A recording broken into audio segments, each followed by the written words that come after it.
Business, and this is the newest addition to Point Park's campus. It's the Michael P. Pittsburgh Sales and Innovation Center. It actually just opened this semester, and so we're really excited to welcome you all here. This is the training room, or what we call the community collaboration space. Everything is video capture to make it a little easier for students. This room is great for project-based learning and team-based learning. We have 3 interview rooms. I love to use them for sales role plays. Students don't always love that as much as I do, but it's a great way for them to practice. And then we also have a conference room space that accommodates 12 to 14 and also has the video capture and technology embedded there. So welcome, and let me turn it over to RJ to get the party started. Yes. Yeah, because when people think of the party starting, they think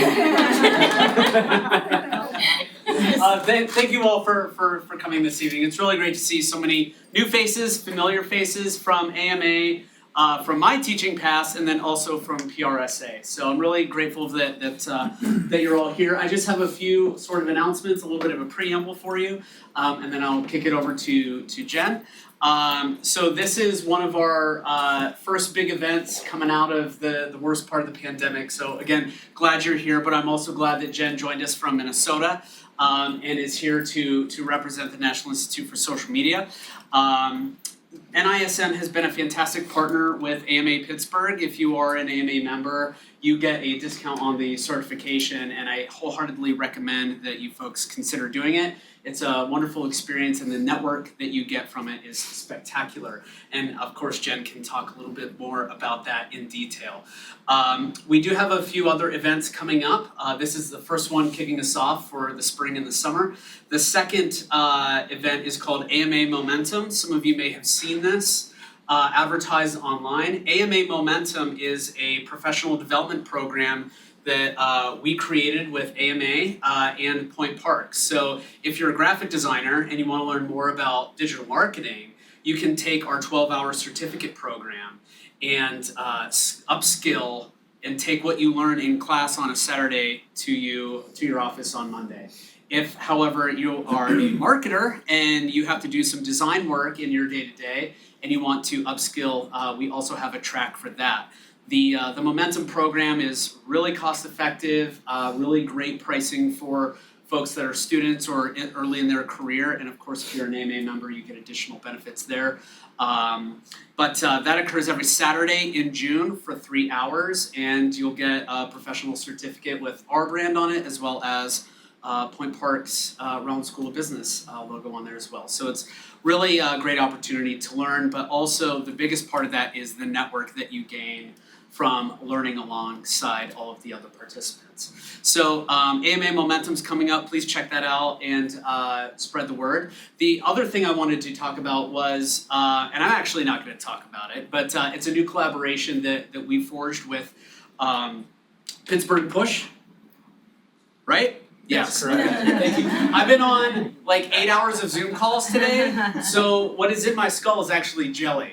So I want to introduce Carolyn, who runs the Pittsburgh Push program. If you could say a few words about it, that'd be great. Sure. So Pittsburgh Push is actually Rob's brainchild, so I'll let you say a few words. But I want to hear from you. But Pittsburgh Push is a one-day workshop for marketing professionals, students, anyone who's interested in building their skills and networking. And we kind of have 2 tracks as part of it. One is a competition between marketing teams who can work together to build a turnkey campaign for a local nonprofit. Our nonprofit partner this year is Living in Liberty. And then on the other track, we have a number of marketing workshops, exhibits, things that can be done and seen in sessions that can be attended. RJ will be one of our presenters for that session, I'm hoping. I'm bringing the party. So it'll be a really great event. It's happening June 9th, and we'd love to see anyone there. Please spread the word. It's the first time that we're doing it. Do you want to add anything else? I don't know what else to add after that. Yeah, that's perfect. All right. Thank you so yeah, much. The inaugural push, it's going to be great, and I'm looking forward to being a part of that, and also having AMA be a part of that as well. So with that being said, Just say we gotta give some PRSA some love. I was saving the best for last. Oh, okay, alright. Yeah. Wait. Robin, why don't you? As the PR person in the room, I'm gonna be like, wait, what about us? This is Robin Wald. She's with PSA Pittsburgh. Some of you may know her. But for our newly minted AMA members or folks that are here that are not familiar, I will let Robin talk all things PRSA. Thanks. I'm sorry, She's guys. the most qualified. I have to think. So RJ and I met 12 years ago. That's how long I've known RJ. And RJ is the one who connected me with Jen. And Jen is in town because she came and presented to my class this week. And then we were able to make this event possible between AMA and PSA Pittsburgh. So just real quick, a plug about PSA Pittsburgh. We are the Public Relations Society of America. So if you're a marketer, well, I'll say PR communications is kind of where we fall, but we're really open to anyone. Our next event is May 26th, right? It's our off the clock happy hour. We have it every other month, right? This is our programming chair, so that's why I'm looking to her to make sure that I'm saying all the right things. We do have some PRSA members in the room. Can you raise your hand? Okay, cool. So if you are interested in learning more about PRSA or want to partner with us, I'm the incoming president of next year and VP this year. So we're looking to grow and work more with AMA and Push and other marketing agents or marketing organizations in Pittsburgh. So thanks. I just had to, since we're a co-event, I wanted to Yes, talk more absolutely. about PRSA. So. Yeah, a little you. rusty. I am. Not you. No, you're great. I'm just a little rusty, I'm rusty on too, the but that's preambles. Yeah, come on in, have a seat. You two there, if you want to pull your chairs out so you're not like cranking your neck. Ow, that'd be great. So long as you're all comfortable. Okay, Jen, I will kick it over to you, and thanks again for sharing your knowledge. Appreciate it. Thank you. I'm so excited you all are here, and a huge thank you to RJ and to Robin for bringing me here. So one of the things that they didn't mention is that they were gracious enough to bring the National Institute into their classes this last semester. So when I went to Robin's class on Monday, they actually presented an ad campaign plan for me. And then today I got to see 9 ad campaigns from RJ's class. And it was awesome because each and every one of them gave me some creative piece or insight into what this demographic, college students, right? Nearing graduation is looking for. So it was really fun. I'm honored to be able to be here in person. It has been 10 years since I have been to Pittsburgh, which is crazy. I had been here a lot more frequently in my past life. But for those of you who didn't hear the sad story, I put my back out on Sunday doing something stupid, pulling a chair out of the way so my husband could back in behind it. How dumb is that? Like, has anybody else had like one of those really dumb things happen? I mean, come on, please tell me I'm not the only one. Okay. So, unlike my normal presentations, I'm gonna sit probably for most of this because on my feet hurts my back. Sound good? Yep.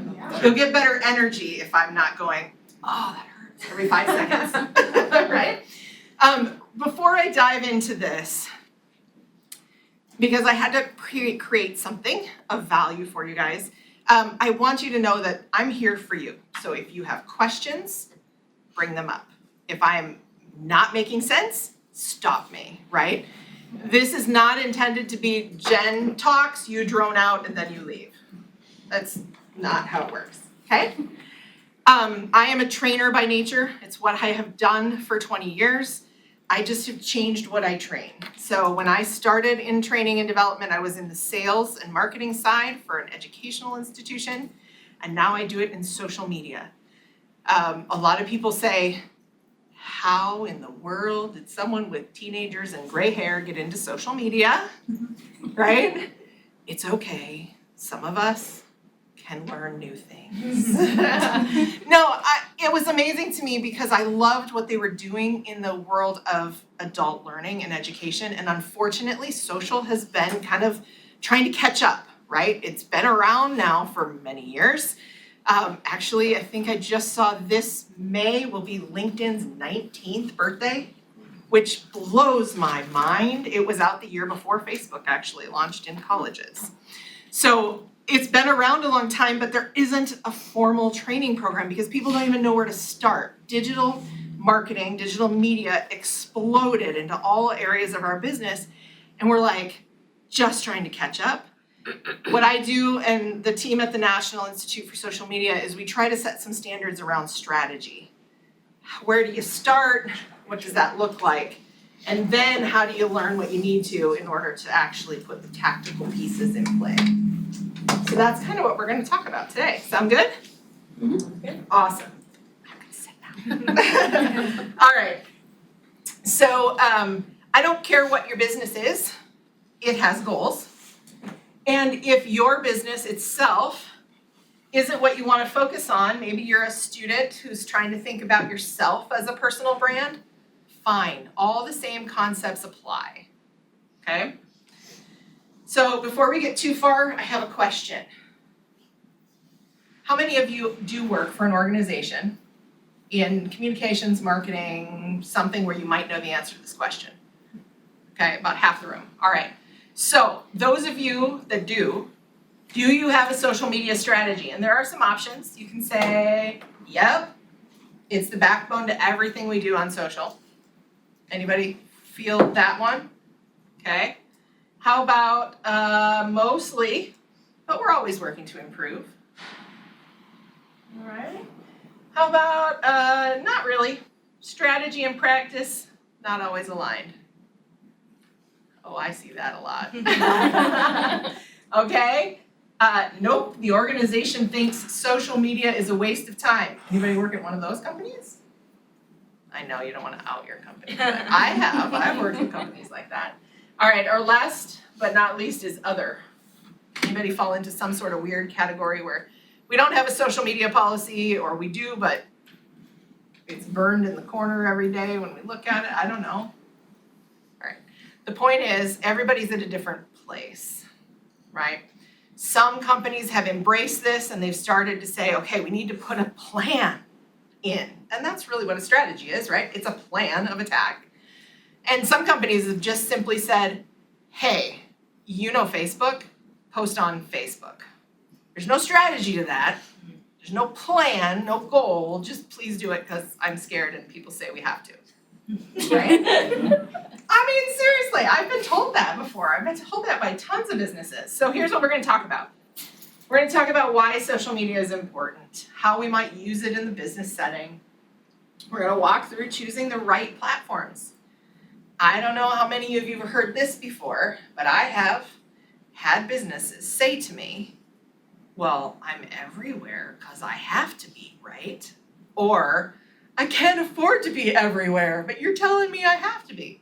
No. There's a right place to be and a not so right place to be. So let's talk about what that is. We'll talk very briefly about content marketing, and then we'll share some best practices and I'll answer some questions. Good? On most of my slides, you'll notice the Twitter handle for NISM Online. I know a bunch of you pulled out your phones earlier. Please snap away, but don't forget to tweet at us because it's sad if you talk about me and I don't know it. That makes it sad. Okay, so why social media? Let's start with some boring statistics. Has any of you ever seen the We Are Social report put out by We Are Social and Hootsuite? If you're in marketing or communications, you may want to look this one up. There is so much data here. I've only pulled a few slides.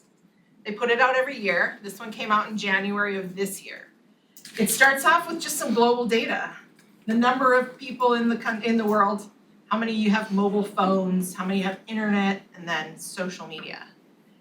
I am blown away every time I see the number of social media users in relationship to mobile phone and population.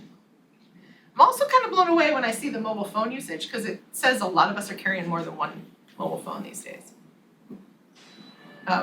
Because we still know some people don't even have internet or data, so that number's high. Okay, something else to take a look at then, social media use. COVID did a lot of bad things, but it also did some interesting things, especially in this industry. And we saw a huge jump between 2019 and 2021 in social media usage. But what's been interesting is between 2021 and 2022, that continues to grow. So we're still looking at growth in the total number of people utilizing it, but also the amount of time they're spending. We're all talking about Zoom fatigue right now. I mean, anybody have Zoom fatigue?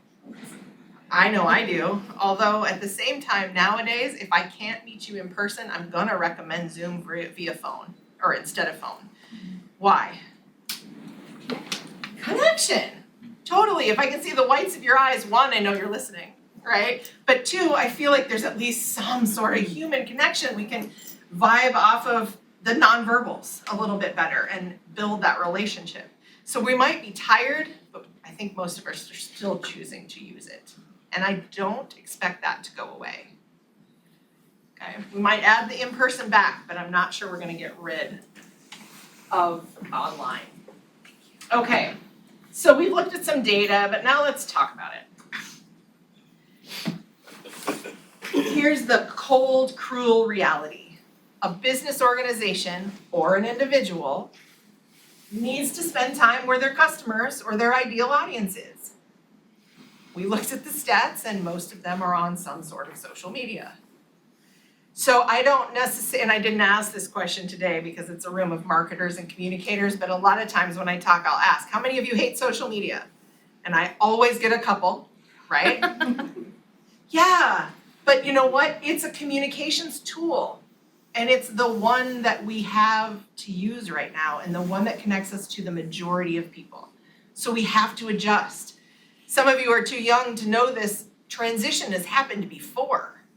When voicemail came and people said, this is a horrible thing, we'll never talk to people again because we're just talking to boxes on our desks, right? Or email, this is horrible, we'll never talk face-to-face to people. We still use those things as a staple, right? But now we've added in different channels. So we have to be where they're spending time. The other place we need to do is just really make sure that we understand that social can not only help us communicate, but help us level the playing field. Really big companies can use it, but really little companies can use it too. And sometimes more effectively and efficiently than the big ones. Because the big ones get hauled up in red tape or they gotta do something that costs them so much money that it misses the mark, right? Where the small ones can be authentic.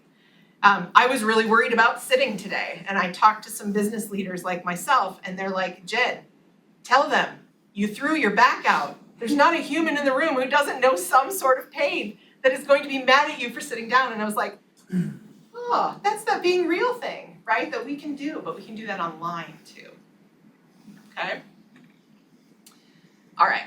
So what are some of the reasons we might use or ways in which we might use social media in business? Anybody want to throw a few out before I throw my list up? Lead generation. Lead generation, yes. Promote products. Product promotion, absolutely. Brand awareness. Brand awareness, yes. Correspond with the consumers. Talk to your That's consumers. the PR in the room. We're not the marketers. Yes, though, it's true though. We actually even have a fancy word. Instead of corresponding, we also do something else with our consumers. Anybody know what that might be? Listen. We can listen to them even without engaging, but engaging is better, of course. All right, anything else we might use it for? Recruiting. Yes. All right. So you guys have mentioned almost all of these.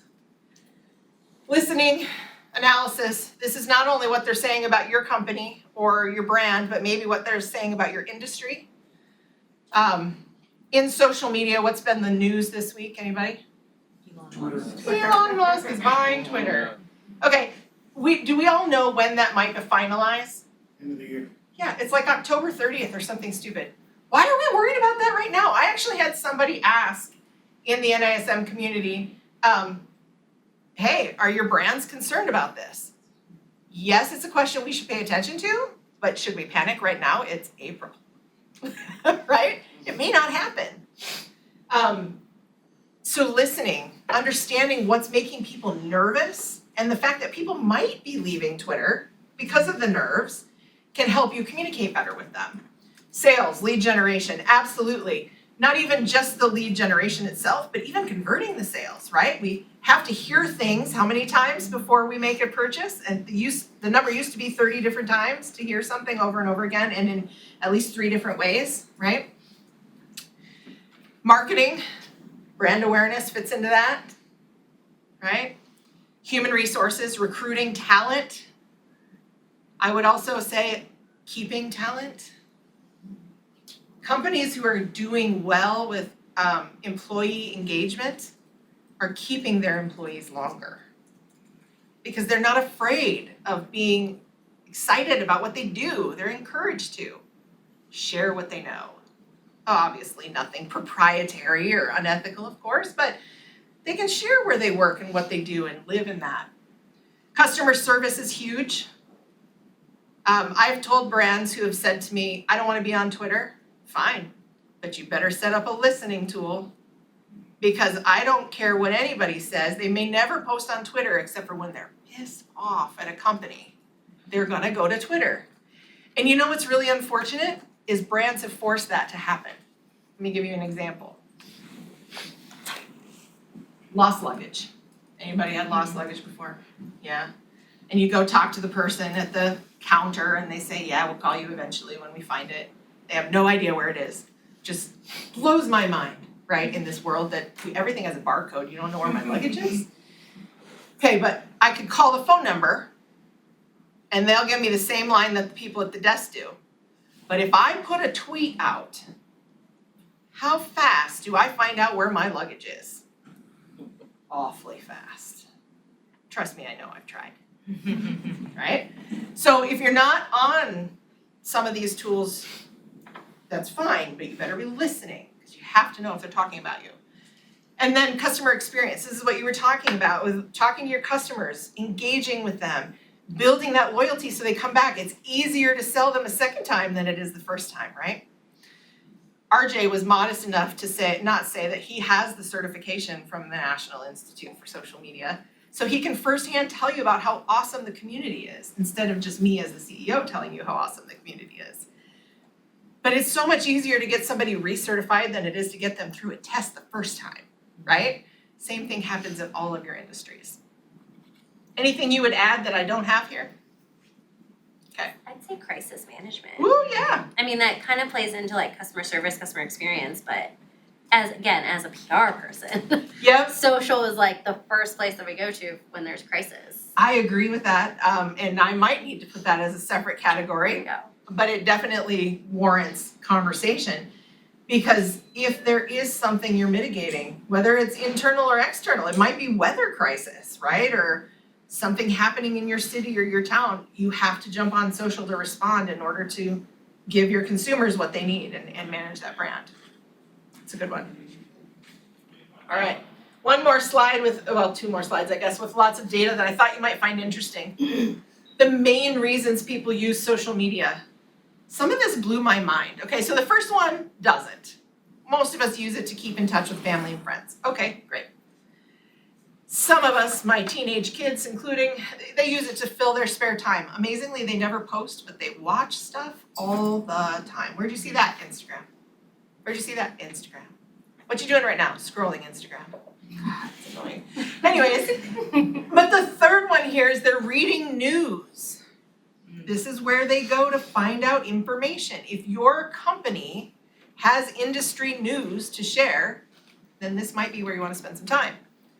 They also go here to find content. They're looking for something specific. Now, what I don't know here is whether that's educational, informational, entertainment, but they're going to look for content. So the fact that we're putting content out should give us a little bit of, woohoo, we did good, right?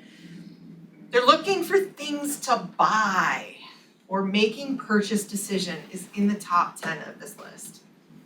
And as brands, that's a key piece that we should be noting. And if you're getting pushback from leadership at any point about being on social because it doesn't help the ROI, throw some data that doesn't come from you up there. Okay. So who are the people using it? All over the board. All over the board. Yes, some of these age ranges are growing faster and more furious than others. I would argue that the younger the kids are, the less likely they are to be on certain social media. And I also have found recently a very interesting phenomenon where few of them are posting. I was in a high school class, and out of 50 kids, maybe 15 post regularly on any social, but they are on it hours a day. So they're learning digital literacy. They're saving the things they probably shouldn't share with everybody and not posting them. But they're consuming like mad. And those are the people who are spending money, whether it's theirs or their parents. Okay, here are some benefits of social media. Proof. How many of you, because this happens, how many of you go to a website and you see it's maybe a little bit dated or they haven't put up any news, so you go Google them for social proof they exist or are still open? Anybody? I do this all the time now because I do not rely on the website to tell me if they're open after COVID.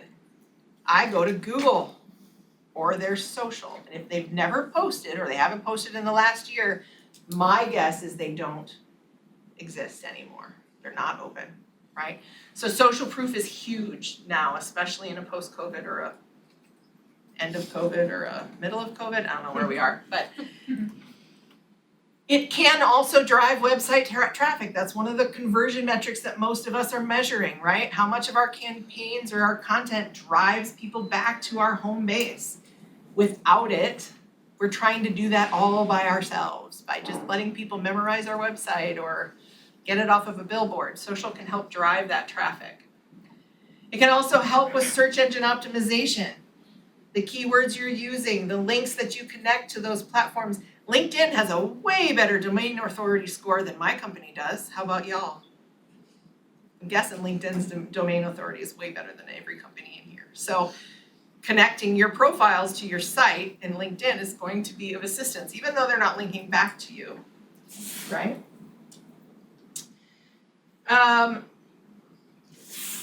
This is one that always catches some traditional marketers and it's like, well, not really. Yes, it is. Sorry, but the cost per click or cost per impression is much more cost effective in digital than it is in print or any other form of traditional media.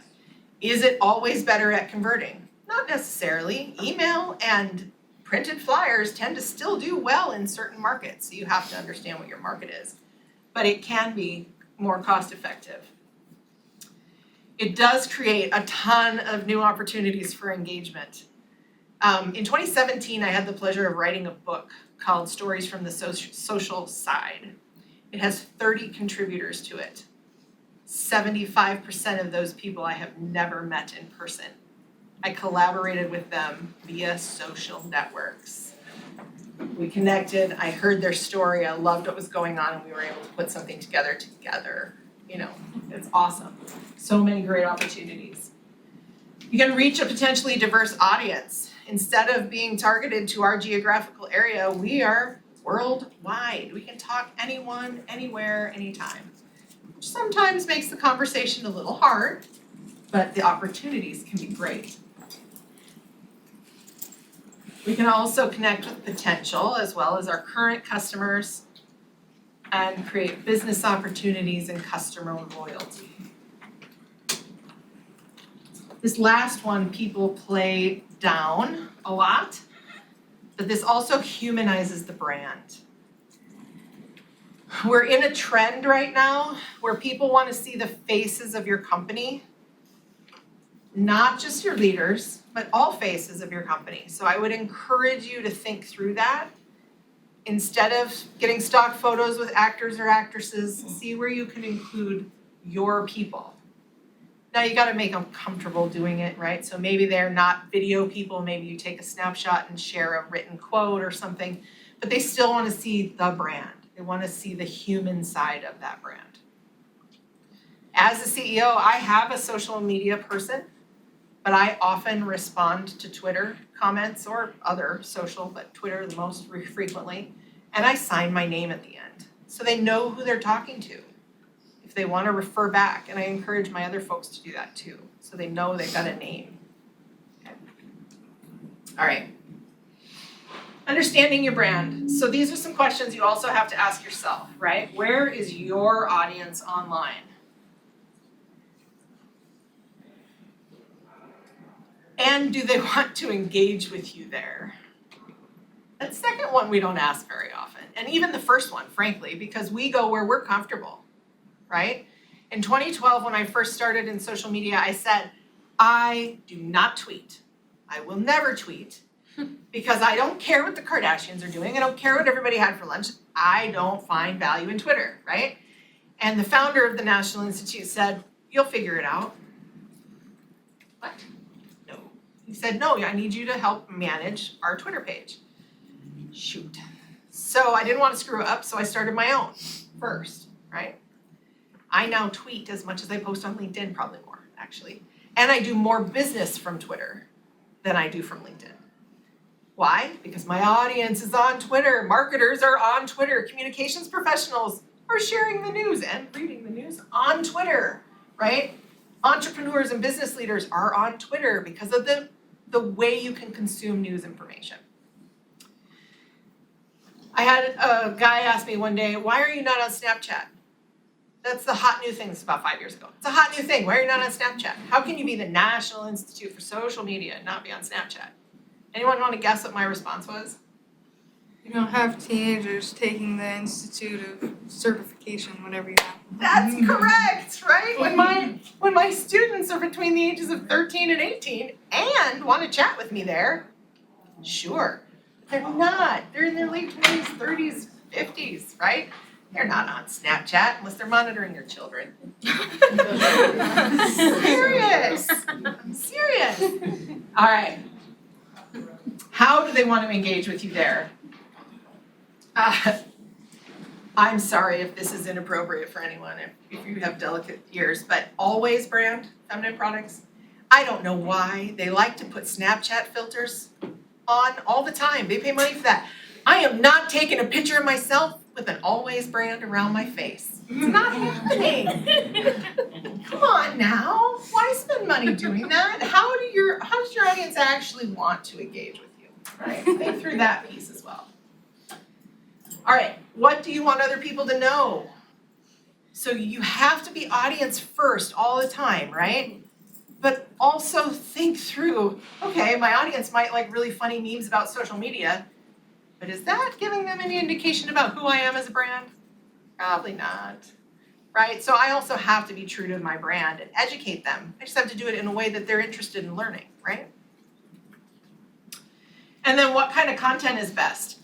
Because if you don't know what kind of content is best, then you can't pick your platform.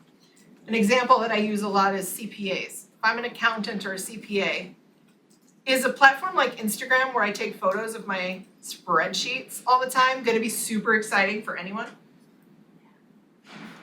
Right? So if I can only put content out in that way, then maybe I have to rethink my platform or rethink my content if my audience truly is there. Okay. It all comes down to this. How clear are you? I'm from farming country, so we often use a term called clear as mud, right? Yeah, don't be clear as mud. You want to be clear. Make sure that you understand what you're trying to accomplish. All right, I'm going to skip how much time we spend on social media apps, at least to show you deep. But I want you to know that we're still spending a ton of time on YouTube. We're spending a ton of time on Facebook, even though people say they hate it. This is where we're spending all our time. This is worldwide, so WhatsApp is there. Most of you have not heard of that before, okay? But Instagram and TikTok are still here. Now Twitter's not on here. Yeah, it is. There's 7. Which is the one I was looking for? LinkedIn. LinkedIn's not on here. But does that mean it's not right for our audience? No.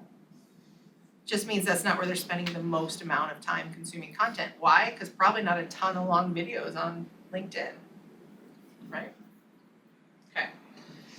There's favorites, and I can give this to anybody who wants it if you want to see some of this, but those are the favorite social media platforms across the country, or globe, I guess. All right, so how do we choose our platform for our business? Whoops. That slide came together wrong. Let me see there. Okay. We're all human and my animations were backwards. Whoops. So here's one question I like to ask. How many platforms is everybody on today? 1? Only 1? 2 to 3? 2 to 4? Okay. 5 to 7? Ooh, okay. How about 8 plus?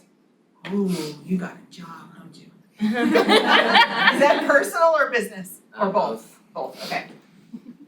Yeah, so a lot of times when I do this, funny, in certain industries like higher ed, the social media people will have 10 plus, easy.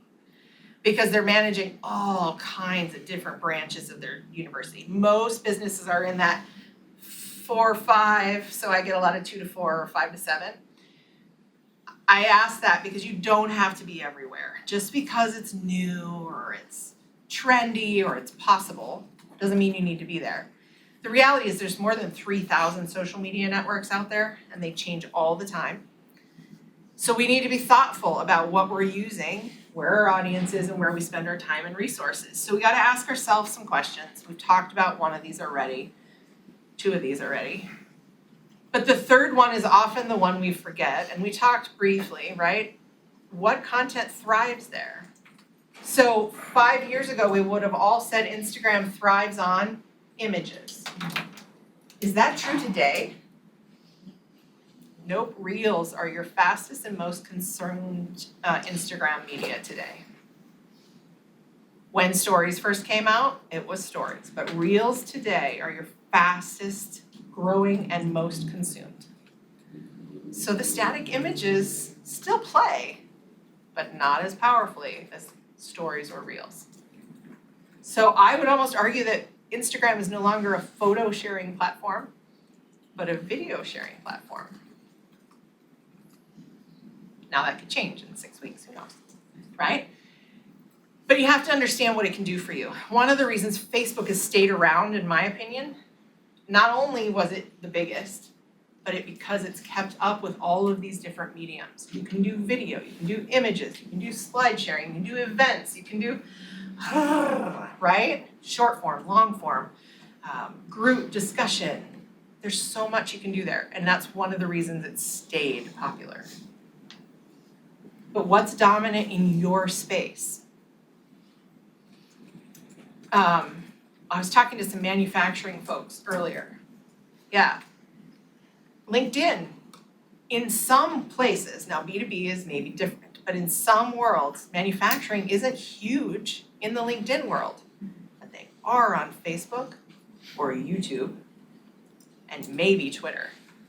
I did some work with some agriculture-based companies. Where are your farmers spending time? Anybody know? YouTube. Number 1, do it yourself, fix it, finding out about new tractors or implements, how to do it. Number 2, Twitter. That shocked me. I didn't expect that because it's easy to consume in the tractor. You can read 280 characters super fast in the tractor when you're going 2 miles an hour down the field, right?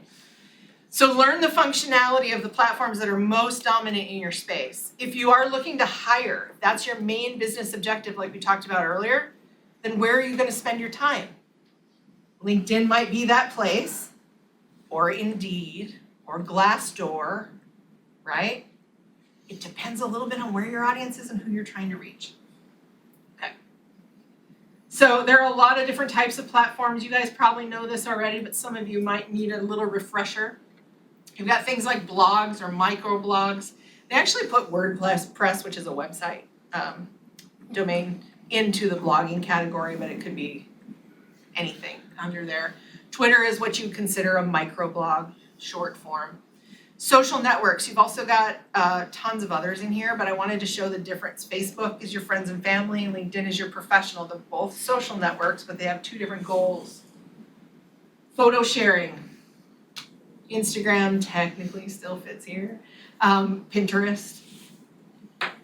I would say Pinterest is starting to vie for a social shopping like Etsy here pretty quick because they're picking up that piece as well. Video sharing, YouTube, Vimeo.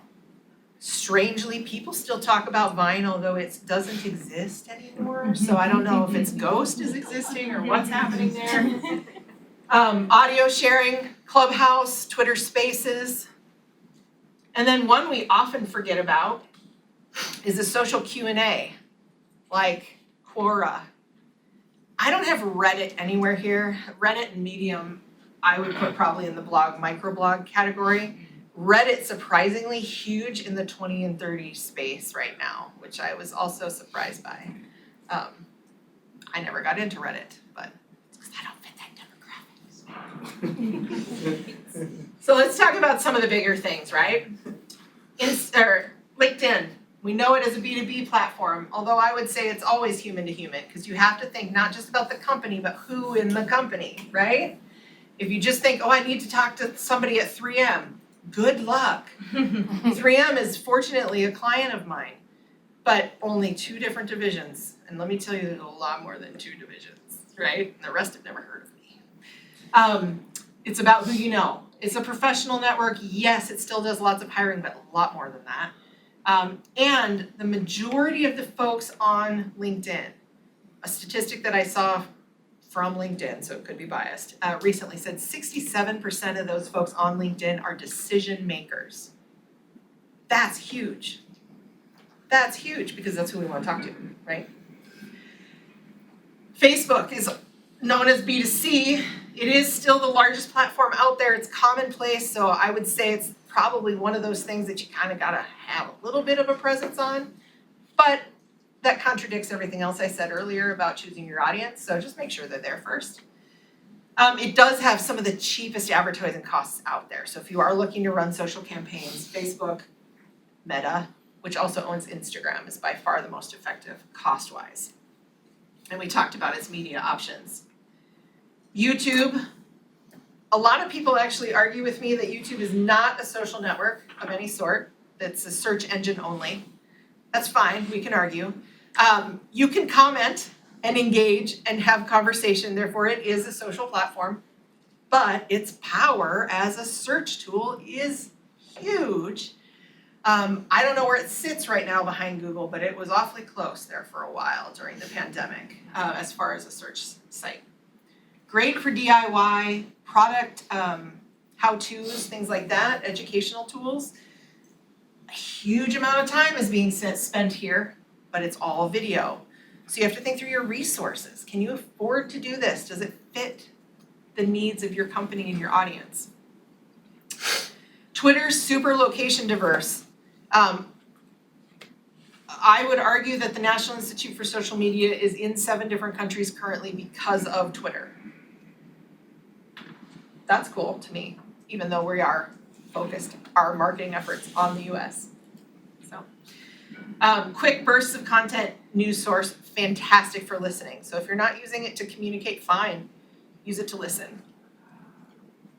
Pinterest, highly visual, again, some really popular industries, DIY, retail, fashion, photography, huge. Instagram is also huge for photography.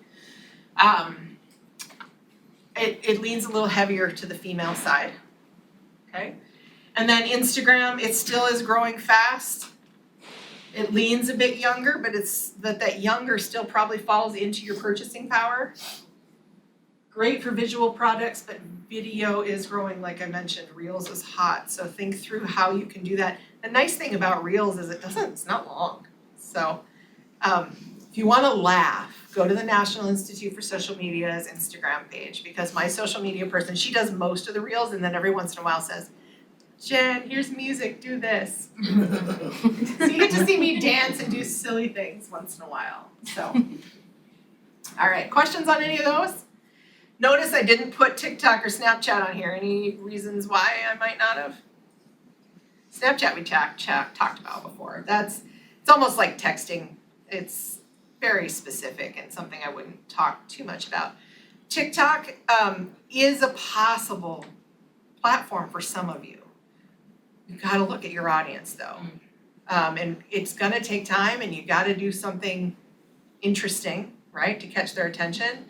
For the majority, I would say one of the other platforms is probably a better return at the moment, but it totally depends on your industry and who your audience is and who's buying.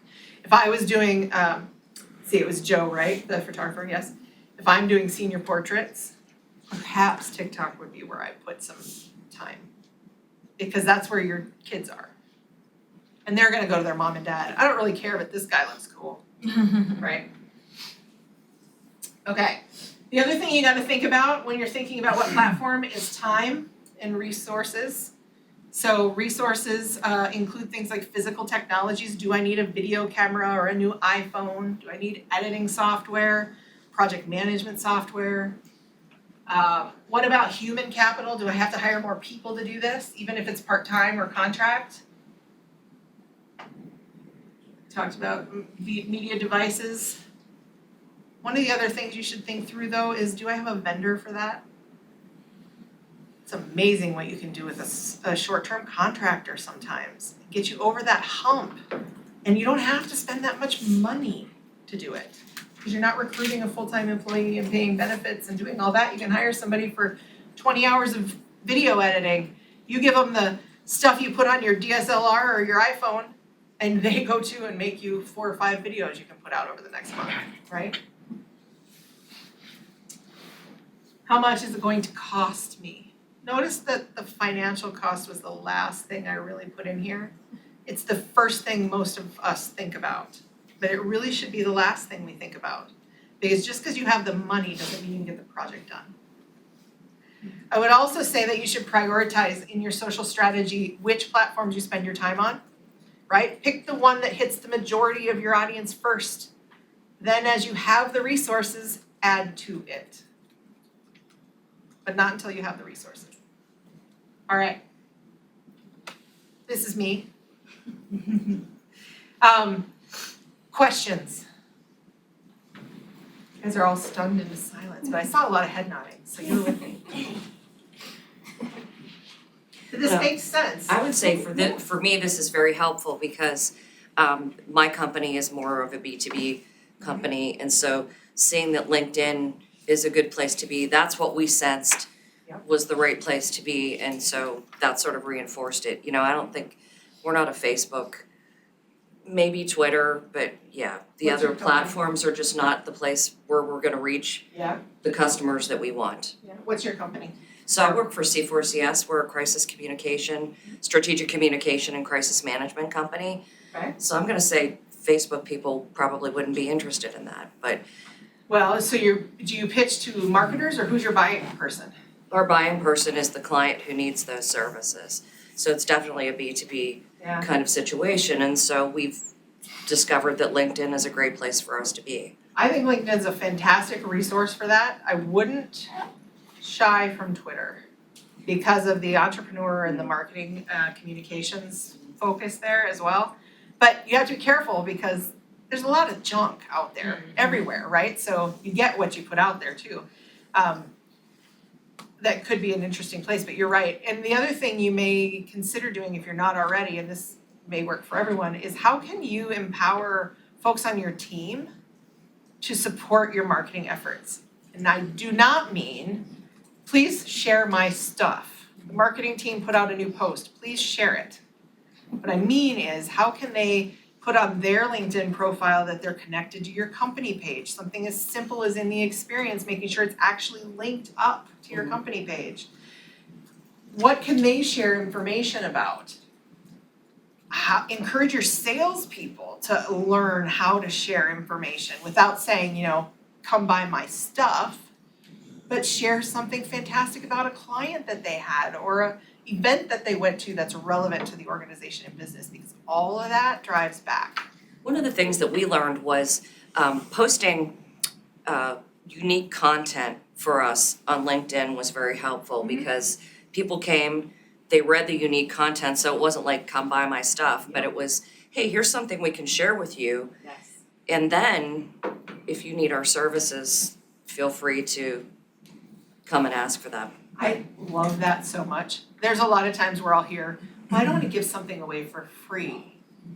Give a little bit. They can't do it just because you told them how. You know what I mean? And maybe some of them can. But just because you give them some insight doesn't mean they can do it all by themselves. They want to know you know what you're talking about. So it's a great way to share that information. I love that. If you don't do that, somebody else will. Absolutely. And then you're stuck in the, in the whole not sharing anything and somebody else is getting all the authority for it. Absolutely. Yep, absolutely. They get that brand recognition because their name's all over it. Good. Any other questions or insight or things to share? How did I do on time? I didn't have a count. Pretty good, huh? I have a question. So Yes. one thing I struggle with my clients is that they have multiple platforms and they don't understand we need to be posting different content on different platforms, but then it's really hard because of time. I'm just curious how you go about actually creating different content for different platforms, and I'm thinking more like the LinkedIn, Twitter, Facebook, you know, and Instagram. So I would argue that you could start small, right? So if you write a post for LinkedIn or Facebook, which is a longer post typically, take a small snippet of that and put it out on Twitter. So it's the same, but not the same. And I would say you could even put it out on a different day, right? So here's a good example, and I did a session a few months back about webinar content. Does anyone do webinars in here to educate people? So a couple, yeah. We do them twice a month. So I did a webinar on webinars. How much more meta do you get than that? But about the content from it. You can take quotes from it and make it an Instagram image or a Twitter, text. You can take snippets of the video and play it on Facebook or Instagram, or you can take quotes and put it together in a reel. I mean, there's so many different ways to use the content you already have. The content you're putting out, sharing with people to give for free. You can dice that puppy up into so many little pieces. And that's where I would really focus, is trying to help people see that one piece of content is not one. It can be 10 or 100, and then add variety with images or. I wanted to add on to that, as a photographer, you mentioned like Yeah. TikTok and stuff. I actually find like, for example, Facebook, I use that to generally just keep my audience updated and regularly post content. I also like to reach out and like collab with other people, like photographers, models. That kind of helps get my name out there as well. Yep. But to add on to that, I'll use like Instagram. I'll create a short reel by, like, say I did a photo session, I'll take my favorite photos out of that gallery and almost make it like a movie. Yeah. Like a little like slideshow with music and everything. And I feel like that's good for Instagram, where I was gonna add on to that. Instagram too, I will use that to like tag my posts and everything. Say if someone's like searching Pittsburgh or something, they'll see my images because I was downtown doing a photo shoot or whatever. So I kind of like stretch it to like, fit multiple. But like she said, it's the same pictures, but I'm making several different types of content out of that. Or like YouTube, I kind of want to extend to that where I'm doing like behind the scenes photography videos even, and then shouting out my social medias and stuff, because I feel like a lot of people would watch that content just for fun, or people that follow my Facebook might watch my YouTube because it creates more of a personal like connection with me and my brand, you know? It can be so simple as changing the call to action, right? You can't tell someone on Instagram to click the link. I mean, you could say, go to my bio and click the link in my bio, but you have to create a different call to action on each platform. And so it can be something that simple, using the same video, the same images, whatever, but you're putting a sentence or two that's different to the audience, because each of your audience is different. I would argue that Instagram is probably gonna be some of your younger people, where Twitter might be some of your more middle-aged business professionals, where, LinkedIn's all business professional, but you can still put the same content out, but you use different words. And that's what I encourage them to do, is brainstorm about who's your audience on which platform and how can you use the content you have in different ways so that you make the most of what you have. Does that help? Thank you. Those are all great ideas. Thank you. It's hard to have that conversation sometimes. The video that I did about webinars and content it's free. I can get somebody the link, I don't have it with me right now. So you could use it in a lot of different ways, right? Like, here's an example, just one example of how you could use this piece of content over several places. And yes, it came from a webinar, but it could have been a case study or a white paper or whatever, doesn't matter. Cool, yeah. I have a question. In the traditional B2B world, I can post a lot of stuff from my business page, but other than just like personally asking my fellow like employees and people around me to share my stuff, how do I actually inspire my coworkers to be a social seller? Oh, that is so good. I love that question. Oh my gosh. So there's a couple of little things that I've done over the years, and some of them work for some people. Some of them work for others, right? For some people, it's about showing them. So maybe you have a team meeting at one point where you can say, hey, look, I shared this and look at the clicks that it got. How amazing would it be for you, salesperson, right, to get this kind of traffic? I can show you how, you know what I mean? Like, so you're showing the proof in the pudding. The other, and I don't know if I can pull it up real quick or not, but, and you get these, RJ, but the National Institute for Social Media, we have a roll-up we send out to our, I was gonna see if I can find it. I can't find it right now. We send out an email roll-up once a week to our advisory committee and some key stakeholders in the organization. And it links by platform to 2 or 3 posts. Here's what's going on LinkedIn, here's what's going on Twitter, right? So they can go out and do some easy engagement. But what we've found is some people will actually take that and go and write their own. So we've started to put, instead of links to our own content, even things like, hey, by the way, the National Institute for Social Media scholarship application is coming up on May 15th. Here's the link to people for application. That's right, see, that was very subtle. May 15th. And we give them the link, right? And I just saw one of our board members did it this week. She wrote her own thing and put the link in. Because she didn't have to use what we had, we just had to give her a reminder. And I can tell you there's a lot more engagement with that post than there is when she takes one of ours, talking about the same content and shares it. But do you actually have like your coworkers or fellows like that actually share something more than just the post? Cause I feel like half the time that I just ask them, they just press this share button and they don't get any more insight to what the post is. I do, because I've kind of taught them that they need to do it that way. Yeah. And one of the ways that I do that for some people is I show them, look at how yucky this looks when you don't write anything. And guess what? When you say something smart, it makes you look smart, right? So say something, anything, because it looks smarter than saying nothing at all. And after a while, it takes time. It really does. The other thing I've done is for companies that have older folks, maybe in mentality and not necessarily age, who are apprehensive or absolutely against social, is we'll do a training with follow-up. So we do a training on how to do these things because they're scared to death, right? But then you leave the training and there's nothing that ever happens, so nothing happens afterwards. So then we set weekly follow-ups that says, okay, what'd you post? Or have you written anything you wanna post but you're terrified of? Show it to me. Yeah. And then I've even said, and here's an offer, Stance, I don't think any of you will need it because you're marketers and PR people, but if you do, I'm here for you.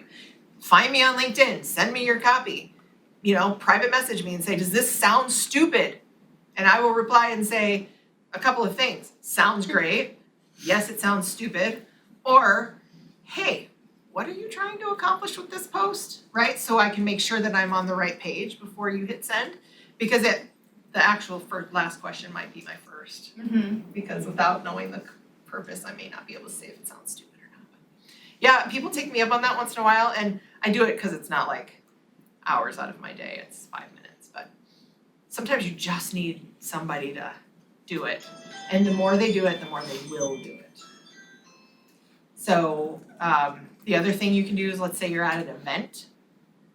Instead of you taking a picture of the booth and posting it, say, hey Susie, how about you take a picture of this and post it on your LinkedIn? I'll walk you through it right there with her. Ooh, now she's done it the first time, and she might think about doing it the next time. So for somebody who has like a small group, I'm sorry to take Yep. over this conversation. I think it's relevant because I'm This is seeing your head life. bobs. I'm just thinking, like, I have a lot of sales guys that don't really think of themselves as marketers, but I am the only marketer, and they're definitely afraid of social media and just interacting, posting, sharing, anything at all. I guess I see them at, like, probably writing out the post, but I don't know. It's just, With salespeople, and I was one, I still am a salesperson, but the reality is, once they realize it will make their job easier, they will start. But each of them is different as to how they get there. Some of them have to be forced, and some of them just need to be led to the trough, maybe multiple times, right? And this looks good, look, I'll even do it, you know? You can get some of them. Don't waste your time on those who won't even listen to you. Spend your time with those who will, because then that other one who won't even listen at all will see the other guy and then be like, wait, he's closing more deals and not putting in as much work. Oh, wait, I can do that, right? Try to get one, convert one at a time. Pick the weakest. I'm happy to chat about that anytime. thank you, great insight. Because social selling is a big piece for me. It brings two of my worlds together, so I do a lot of consulting on that. All right, anything else? Yeah? I just feel like one last thing is I feel it's really important too to understand your platform's algorithm, which is something a lot of people don't consider when using, like Facebook and YouTube are totally different with how you would post and interact with the platform itself to get like your content to be searchable in the first place, or like show up on my client's newsfeed to begin with. And it took me a lot of time like understanding like how Facebook works or how Instagram works and stuff. And I'm still learning, to be honest. Changes all the time. I was gonna say, so I just wanted to add that. No, it's a fantastic point. It does change all the time, and you said the scary word, the algorithm, right? The reality is none of us know exactly, but we do know pieces. I've heard a rumor, I'll let y'all in on, that LinkedIn is starting to deprioritize shares in exchange for comments. Where share used to have the biggest clout, comments is overtaking that, and so much so that some people will even go so far as to say they're actually penalizing you for shares.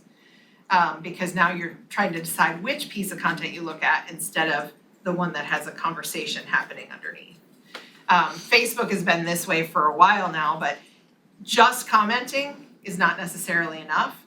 It's if I comment on your piece and then Robin comments on my comment that's on your piece, now that's way better, right? Than just each of us individually commenting. I found They'll too, send you out notifications that say, so-and-so commented on your item, start a new conversation, and so I think that's what that's all about too. Reactions.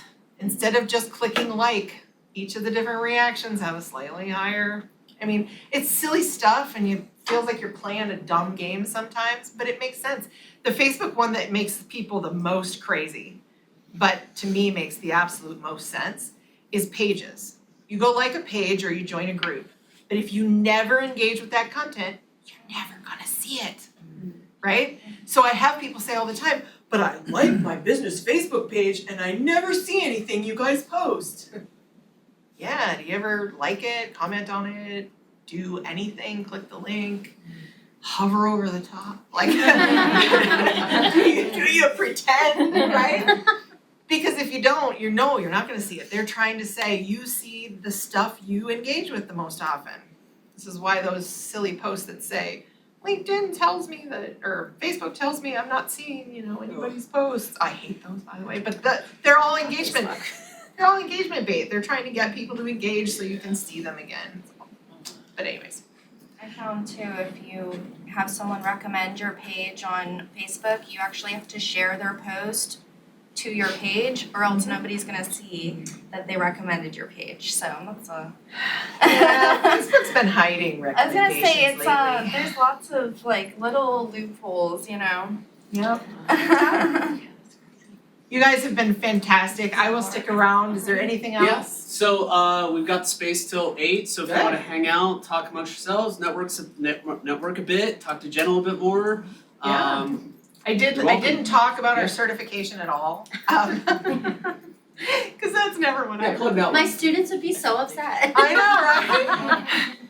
They would be very upset. But if anyone has questions about that, I'm happy to chat. Otherwise, we do have, free webinars twice a month. If you're interested in some of that, we're happy to help educate as much as we can. If you don't know what you want or what you need, you can reach out to me. I know I said I'm a salesperson, but I'm an educator first. So if I don't have what you need, I will try to find something for you or direct you. I'm not gonna sell you something you're gonna not enjoy, because that's no good for my business.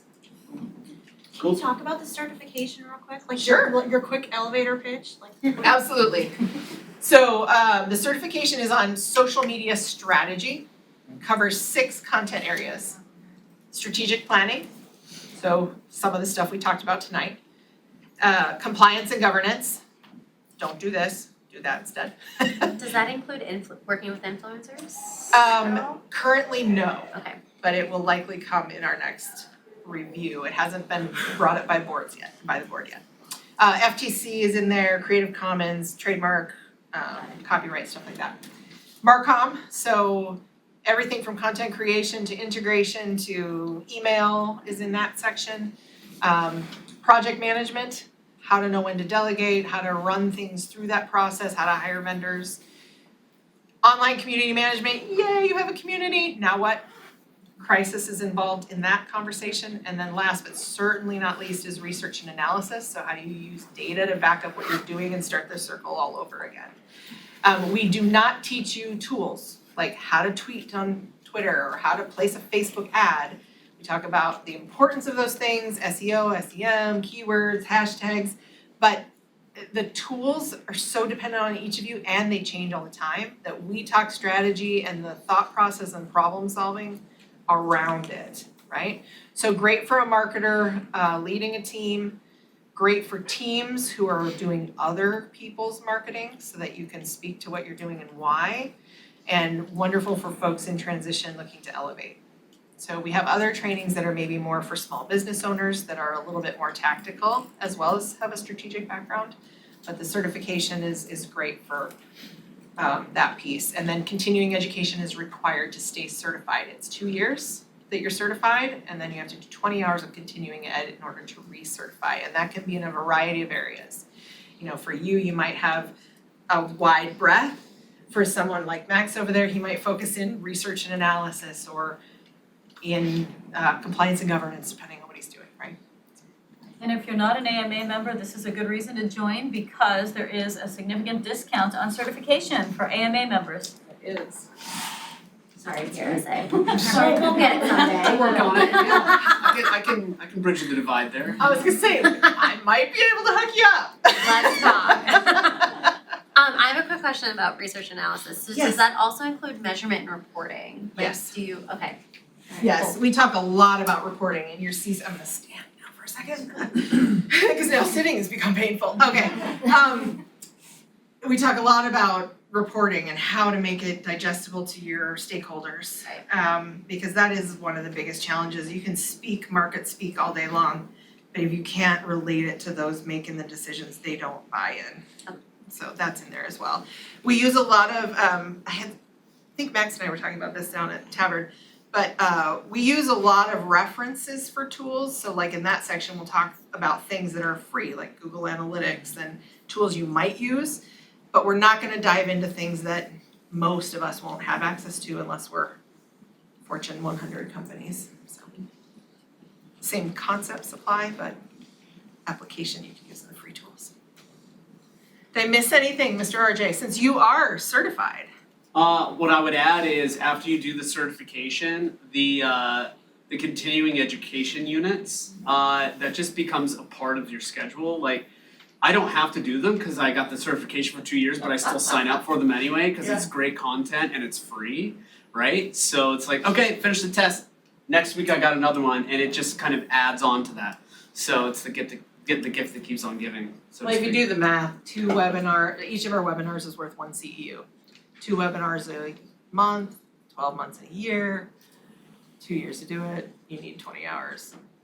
I don't know about you, but you can get your CEUs for free. Yeah, pretty much, So, yeah. but we also encourage you and we pre-approve others too. So like Facebook Blueprint, if you're doing more focused on ads, go get that. We allow that to come in. Or if you're going to a conference and can prove that you paid attention, live tweeting or talking to the speaker or something like that, we can approve those things as well, so college classes, things like that. The community RJ mentioned earlier, and I have to say, this is something we don't talk about as much, but it is something I am most proud of. There's super cool collaborations happening in the network of social media strategists from all over the country, and we've got an instructor in Germany, she's doing work with people over here, and it's just really neat to have that group to either vent to or throw things past or collaborate with and try to work things together, so. I think I've got like 3 open, active collaborations with different SMS folks. Yeah. So, yeah, never dull moment. It's fantastic. Cool. Well, thank you, Jen. Yeah. Appreciate it.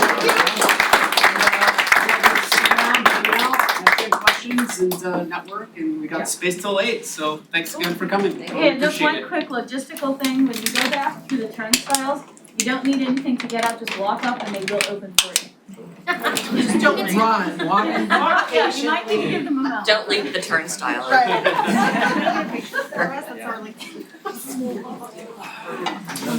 all you can That's do. good, that's good. My wife was like, Really nice.